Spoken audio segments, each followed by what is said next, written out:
कैसे हैं आप लोग। स्वागत है आपका हमारे यूट्यूब चैनल में मम्मी एंड मिनी में। गाइस, मैं काफ़ी दिन से वीडियो नहीं अपलोड कर रही, मैं जानती हूँ, बट मेरी कुछ पर्सनल इशू है जिसके कारण मैं वीडियो अपलोड नहीं कर पा रही हूँ।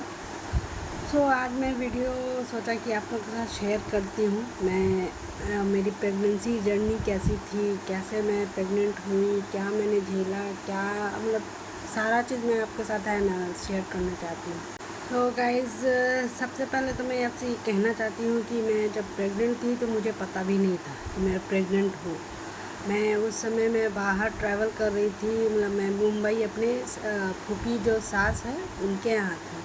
तो मैं कोशिश में लगी हुई थी कि हाँ अब मुझे बेबी प्लान करना है। सो मैं वहाँ थी, हम लोग 1 मंथ वहाँ रहे। जब वहाँ से मैं लौटी तो मुझे थोड़ा कुछ ठीक नहीं लग रहा था, प्लस मेरे पेट में पेन हो रहा था, ये सब दिक्कतें आ रही थी। तो मैंने अपने फैमिली से कंसल्ट किया, मतलब मेरी अपनी बड़ी बहन से। तो उन्होंने कहा कि एक बार तुम डॉक्टर से कंसल्ट करो। हम लोग के ठीक है, तो मैं गई डॉक्टर के पास, चेकअप वेकअप कराई। तो उन्होंने टेस्ट लिखा, टेस्ट हुआ, तो फाइनली टेस्ट पॉजिटिव आया।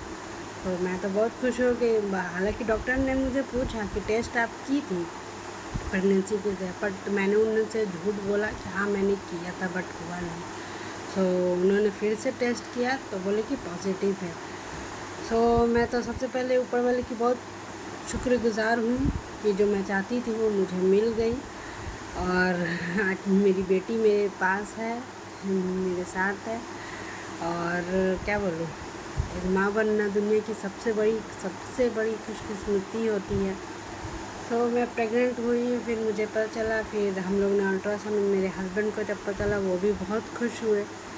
तो फिर हम लोग में गए डॉक्टर के पास अल्ट्रासाउंड के लिए। तो अल्ट्रासाउंड हुआ तो उसमें पता चला कि बेबी की धड़कन भी आ गई। तो हम लोग डबल खुशी थी। फिर हम लोग ये सारा खुशी हम लोग फैमिली में बाँटे।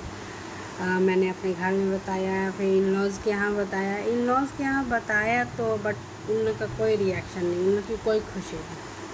शुरू से जब से मेरी और मेरे हस्बैंड की लव मैरिज शादी हुई है, तो लव मैरिज शादी हुई है, तो हम लोग का करीब 8-9 साल से रिलेशनशिप में थे हम लोग। तो खैर हम लोग भाग के शादी नहीं की, लेकिन हाँ दोनों फैमिली को हम लोग एग्री किए, मनाए, तब जाके हम लोग ने शादी की। शादी पूरा जितना भी जो भी रीति रिवाज से होती है सारा चीज़ उससे हुआ। बाकायदा हम लोग ने सारा दुनिया के सामने शादी की है। तो उसके कारण मेरे हस्बैंड का अभी भी झुकाव मेरे तरफ अच्छा खासा है। तो उनके परिवार को पसंद नहीं है कि हाँ ओ गॉड, मेरा बेटा तो अपनी बीवी के जोर का गुलाम हो गया है। सो इस वजह से वो लोग थोड़ा हमसे चिढ़े रहते हैं, थोड़ा सा बात भी नहीं करते। नहीं तो कौन ऐसी दादी नहीं है जो अपनी पोती के बारे में नहीं पूछती है, लेकिन इसकी दादी अपनी पोती के बारे में पूछती तक नहीं, कुछ नहीं, फ़ोन करना तो दूर, ना पूछती, कुछ नहीं, कोई मतलब नहीं। सो मैं आपको यही बताना चाहूँगी कि हाँ, तो गाइज़ मैं कहाँ थी। सो मेरे इन लॉज़ मुझसे बात नहीं करते हैं, इसीलिए मैं ज़्यादातर अपनी मम्मी के यहाँ रहती हूँ। सो आप देख सकते हैं मेरी बेटी सोई भी है, इसलिए मैं अभी वीडियो बना रही हूँ गाइज़। ये देखिए इसके सोने का स्टाइल है। सो अभी मैं इसलिए वीडियो बना रही हूँ। मैं काफ़ी टाइम से सोच रही थी कि अपने पर्सनल आपसे कुछ शेयर करूँ। सो मेरे इन लॉज़ तो मुझसे बात नहीं करते हैं, प्लस बगल ही में मेरे घर, ज़्यादा दूर नहीं है। सो इन लॉज़ चाहते तो आ सकते थे, लेकिन इन लोग को कोई मतलब ही नहीं है। खैर मुझे भी कोई फ़र्क नहीं पड़ता। बस मैं ये है कि हाँ मेरे हस्बैंड मेरे साथ है, यही हर लड़की को यही चाहिए कि हाँ उसका शौहर या उसका हस्बैंड हमेशा उसके साथ रहे। तो हर चीज़ में वो मेरे साथ रहे हैं, मुझे मानते भी हैं, प्यार भी बहुत करते हैं। फ़िलहाल अभी मेरे हस्बैंड मेरे पास नहीं हैं, इस वजह से मैं इन-लॉज़ के मतलब मैं अपनी मम्मी के घर पे हूँ और इन-लॉज़ के घर पे नहीं रहती, क्योंकि वहाँ रहती हूँ तो मन भी नहीं लगता है, काफ़ी उनकी याद आती है अपने हस्बैंड की। सो इस वजह से मैं नहीं रहती हूँ। मेरे हस्बैंड सऊदी अरेबिया में रहते हैं, तो वहीं जॉब करते हैं। तो हाँ, मैं फिर बतानी है, चलिए ये सब हटाती हूँ। मैं प्रेग्नेंट, हम लोगों ने सब कुछ करा लिया, खैर ओके था। फिर दवा मेरी चली। फिर कुछ टाइम जब मैं 3 मंथ में जब इंटर कर गई तो 3 मंथ कुछ हो गया था, 3 मंथ एंड हाफ हो गया, तो पता नहीं अचानक से मुझे ब्लीडिंग होने लगी। मैं बहुत डर गई, बहुत ही ज़्यादा डर गई कि अचानक से ब्लीडिंग कैसे हो गया, कुछ हो तो नहीं गया। काफ़ी मैं परेशान हो गई। और उस समय मेरे हस्बैंड मेरे पास नहीं थे। उस समय हस्बैंड रांची गए थे, पटना में थे बट रांची कह रहे थे, पास में नहीं थे किसी काम से।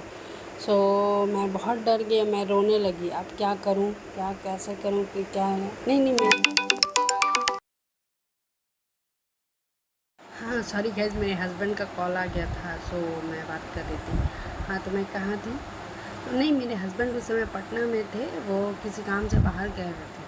तो मैंने उन्हें फ़ोन करके बोला कि देखिए ऐसा ऐसा बात है। सो मैं बहुत टेंशन में थी, मैं बहुत रो रही थी। तो उन्होंने जल्दी से आए मेरे पास और हम लोग तुरंत डॉक्टर के पास गए। तो गए डॉक्टर को बताएं कि ऐसा ऐसा बात है। तो डॉक्टर ने तुरंत बोला कि ठीक है, आप फ़िलहाल तो कुछ दवा दिए, फिर दवा दी और फिर उसके बाद जांच के लिए बोली। तो जांच वाँच कराएँ, तो जांच वाँच कराने के बाद सेकेंड डे फिर हम लोग गए। जांच हो गया तो जांच में इन्फेक्शन निकला। तो मैं और डर गई कि हम फिर बोला कि मेरे बेबी ठीक है ना, तो वो अल्ट्रासाउंड में फिर से कराई। बोले कि हाँ बेबी तो सब कुछ ठीक है, सारा चीज़ इन्फेक्शन है। सो बोली कि ये दवा खाइए और इंजेक्शन पड़ेगा। इतना ब्लीडिंग होने लगा। सो मुझे एक दिन मतलब कि सुबह शाम इंजेक्शन पड़ता था, एक पेट में और एक कमर में इंजेक्शन पड़ता था। सो इंजेक्शन पड़ने लगा पेट में, जब बोली कि इंजेक्शन पड़ेगा मैं तो काफ़ी डर गई। ओ माय गॉड कि पेट में इंजेक्शन पड़ेगा। मैं काफ़ी मतलब उस पल को याद करती हूँ तो रोना भी आता है, खुशी भी मिलती है कि आज मेरी बेटी मेरे पास है। सो मैं तैयार थी, खैर इंजेक्शन पड़ा।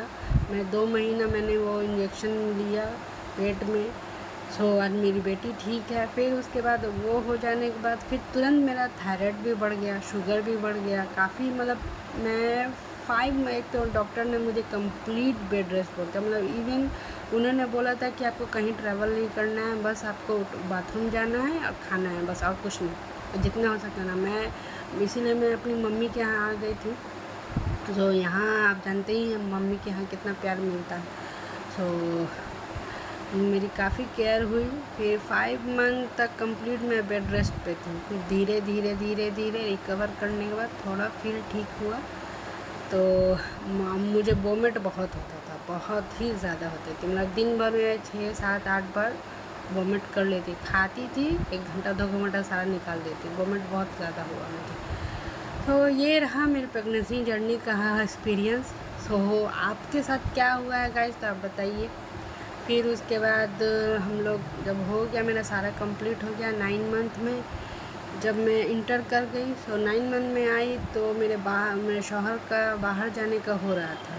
तो ये बोले कि ठीक है, कुछ दिन मुंबई गए, मुंबई से हो के आए तो बोले कि फ़ाइनल हो गया है।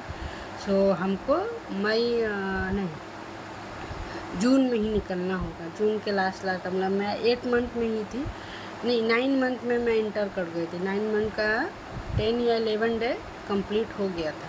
सो अब वो बोलने लगे कि मुझे जाना होगा, कंपनी वाला बोल रहा है कि जून के लास्ट तक आपको भेज दिया जाएगा बाहर। तो अब मैं टेंशन में आ गई, अब क्या करूं कि अब डिलीवरी का डेट मेरा 20 से 26 जून के बीच में दिया हुआ था।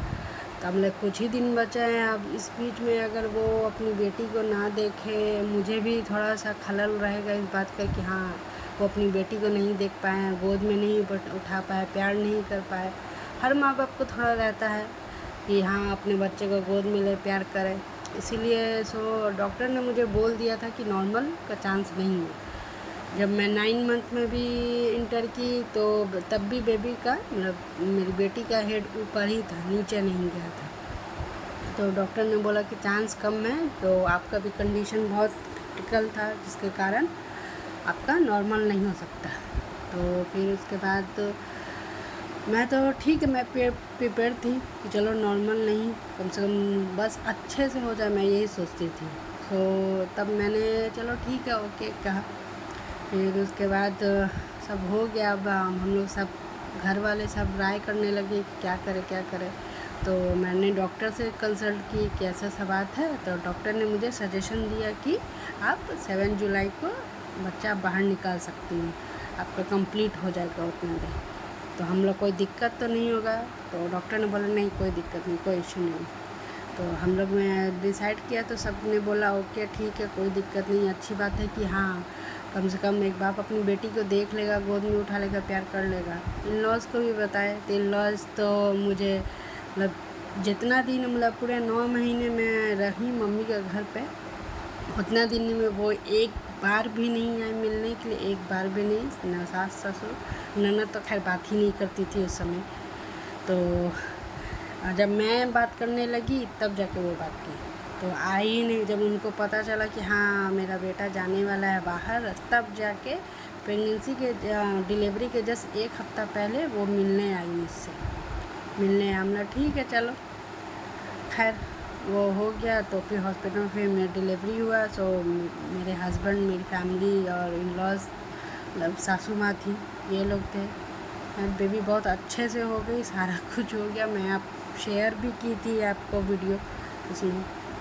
सो गाइज आप लोग की क्या एक्सपीरियंस रही, आप भी मेरे साथ शेयर कीजिए। और कुछ क्वेरीज़ होगी तो आप लोग बात बता सकते हैं, मुझे पूछ सकते हैं, आंसर क्वेश्चन कर सकते हैं। प्लीज़ गाइज प्लीज़, सॉरी कि मैं 2 मंथ से वीडियो नहीं अपलोड कर, क्योंकि काफ़ी मैं टेंशन में रहती हूँ। अभी भी मेरे इन लॉज बात नहीं करते हैं।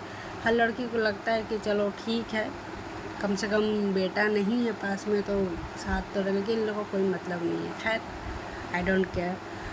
सो मैं आपसे ये कहना चाह रही हूँ कि आप क्वेरी कीजिए। और मेरे वीडियो को आप नए हैं तो मेरे वीडियो को लाइक एंड सब्सक्राइब करें। प्लीज़ मेरे चैनल को लाइक एंड सब्सक्राइब करें। और जितना से जितना हो सके मुझे प्यार दें, और मेरी बेटी को भी खूब सारा प्यार दें। देखिए आप लास्ट टाइम देख लीजिए मेरी बेटी को, ये देखिए सो रही है। फिर से मैं इसकी वीडियो लेकर आऊँगी, तो आप आगे बने रहिए। बाय, अल्लाह हाफिज़।